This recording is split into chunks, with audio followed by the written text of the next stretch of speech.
කොච්චර උඩ ගියස්සර දේවල් දුන මන් දුර තියන් කොච්චර කිව්වත් ලොන්ත පකයි හිතන්නේ උගේ ගාව තමයි රැප් තියෙන්නේ කලබල වත වගේ කතා කියන්නේ උඹ හොද පන්සලේ කතා අඳින්න කොල්ලොතා පොඩ්ඩක් පතාගෙන ඉන්න මේක රටාවක් කටාර මේ කොටාගෙන යන්න කොච්චර කිව්වත් කලබල වෙන්නේ මහදී ඇයි උඹට දුවාගෙන යන්න ඉඩ මදි වෙයි මේක රැප් දෙන පෙති වෙන කැරියන්ට තන නොතන බලපටෝක් දාන්න කලින් කොල්ල කොහෙත් පෝක් කාන්න වලි උඹ රැප් වගේ රෝස් පාන් දන විදියට නරියෙක් කෝස්ටාර් උඹ තෙලි තුරට පුළුවන් උඹේ හීනේ ඇද ගන්නට විතරයි බෝස්ලා ටික පරක් වෙලා හරි කියන්න ඕන මේක නැත්තම් කැබල දෝස් මා සුන්දරයි තමයි මල්වර වෙන කලින් හිත බලපන් නූල කෙල්ලද ගින්දරයි තමයි වත්තේ වදිනකොට පද සරුංගලේ දූර ගියා උඹල මෙතනට එද්දි අපි මෙතන හිඳීද අනහිත හූර ගියා බෝල බස්සන්න පුන් තෝල දීල ගියා වහගනින් ඔය බෝල පඩික්කම දවුල නැතුව පුගේ කඩිප්පු යකා උනත් උර දෙන්න ඕන තට්ටුව ගත්තොත් තට්ටුව නැත්තම් මට්ටුව පව් කියලාත් හිතෙනෝ වෙලාවකට කියලාත් හිතෙනෝ වෙලාවකට කියන්න ඕන දේ කියන්න ඕන නැත්තම් පාළුයි මගේ බංගලාවක් මම හිටිය බැන කන එකෙක් ගැන කිය එක බඩවැල තිබ වරපටවල බෙරවල බෙර තද කර උට තල නැට්ටුවට ගහන්න බල්ඩි තේරෙන්නේ නැහැ මුඩ තාම ඌ කලටි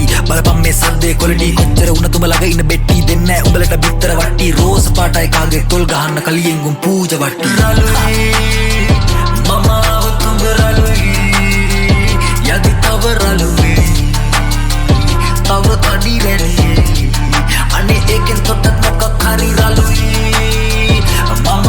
තුඹ රළුයි යදි තව රළුයි තව තඩි රැලි